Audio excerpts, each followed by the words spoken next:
ഈ ഗവർണറും മുഖ്യമന്ത്രിയും തമ്മിലുള്ള ഈ പോരാട്ടം തന്നെ പരസ്പരമുള്ള ചെളിവാരിയെറിയൽ തന്നെ കേരളത്തെ വളരെ അപമാനിതമാകുന്ന നിലയിലേക്ക് കൊണ്ടുപോവുകയാണ്. ഇത് അവസാനിപ്പിക്കണം. ഇത് കേരളത്തിൽ ഒരിക്കലും ഉണ്ടാകാത്ത കാര്യങ്ങളാണ്. നമ്മുടെ സംസ്ഥാനത്തിനൊരു അന്തസ്സും ഒരു ആഭിജാത്യമുള്ള സംസ്ഥാനമാണ്.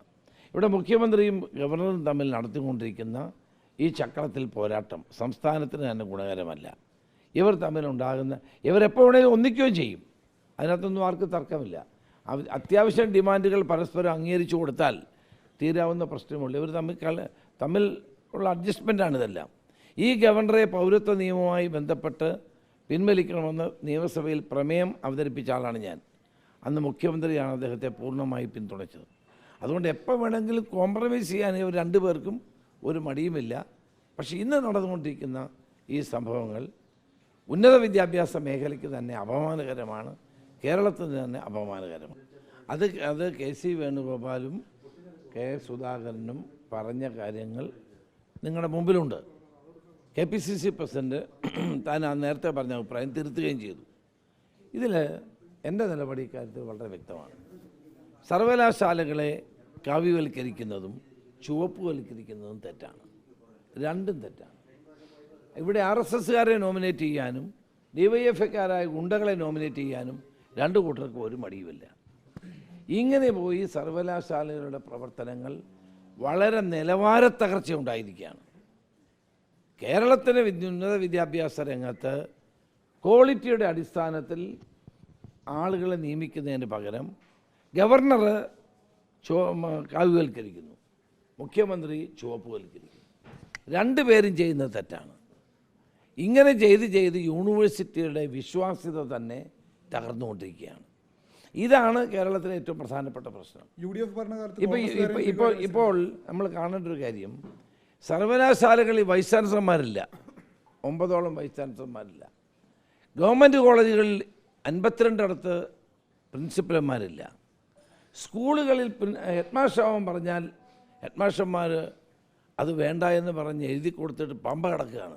കാരണം ഉച്ചഭക്ഷണം കൊടുക്കാൻ നിവർത്തിയില്ല, നാട് നീളെ തെണ്ടണം, അതുകൊണ്ട് ഹെഡ് മാസ്റ്റർ പദവിയെ വേണ്ട എന്ന് പറഞ്ഞ ആളുകൾ ഒളിച്ചോടുന്ന സ്ഥിതിയാണ് കണ്ടുകൊണ്ടിരിക്കുന്നത്. ഇതാണ് കേരളത്തിലെ വിദ്യാഭ്യാസ രംഗത്തിൻ്റെ സ്ഥിതി. UDF ഭരണകാലത്ത് കോൺഗ്രസ്സുകാരെയും ലീഗുകാരെയും ഒക്കെ ഇതേപോലെ അല്ല, അത് ഞങ്ങൾ ആ കാലഘട്ടത്തിൽ ആരും വിമർശനം ഉന്നയിച്ചിട്ടില്ല.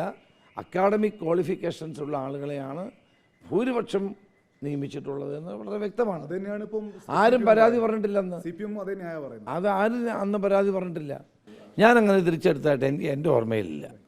പിന്നെ ഡിപ്പാർട്ട്മെൻറ്റുകൾ എന്തെങ്കിലും ചെയ്തിട്ടുണ്ടെന്നുള്ള കാര്യം എനിക്കറിയില്ല. ഞാനൊരു നിർദ്ദേശവും അതുമായി ബന്ധപ്പെട്ട് ആർക്കും കൊടുത്തിട്ടില്ല, ഞാൻ ആരോടും പറഞ്ഞിട്ടുമില്ല. അങ്ങനൊരു സംഭവം എൻ്റെ ശ്രദ്ധയിൽ വന്നിട്ട് പോലുമില്ല. ഈ അനിൽകുമാറിൻ്റെ ഇഷ്യൂ എൻ്റെ ശ്രദ്ധയിൽ ഒരിക്കൽ പോലും വന്നിട്ടുള്ള കാര്യമല്ല. ഇതിൻ്റെ വാർത്തകൾ വന്ന ശേഷം ഞാനിത് പരിശോധിച്ചപ്പോൾ എൻ്റെ അറിവിലോ എൻ്റെ ഉത്തരവിലോ അങ്ങനെ സംഭവം ഉണ്ടായിട്ടില്ല. പിന്നെ താഴെ തലങ്ങളിൽ ആളുകളുടെ പോലീസിൽ സസ്പെൻഡ് ചെയ്യുന്നവരെ തിരിച്ചെടുക്കുന്നതിന് അവരുടെ ഒരു മെക്കാനിസം ഉണ്ട്. അത് ചെയ്തോന്ന് എനിക്കറിയില്ല.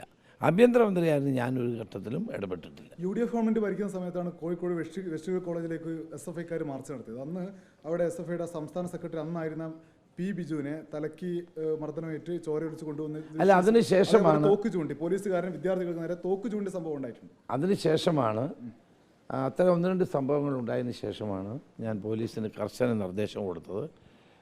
വിദ്യാർത്ഥികൾ, യുവാക്കൾ എന്നിവർ സമരം ചെയ്താൽ അവരെ തലയ്ക്കടിക്കാൻ പാടില്ല എന്നുള്ള കർശന നിർദ്ദേശം DGPയിലൂടെ അന്ന് നൽകിയിട്ടുള്ള കാര്യമാണ്.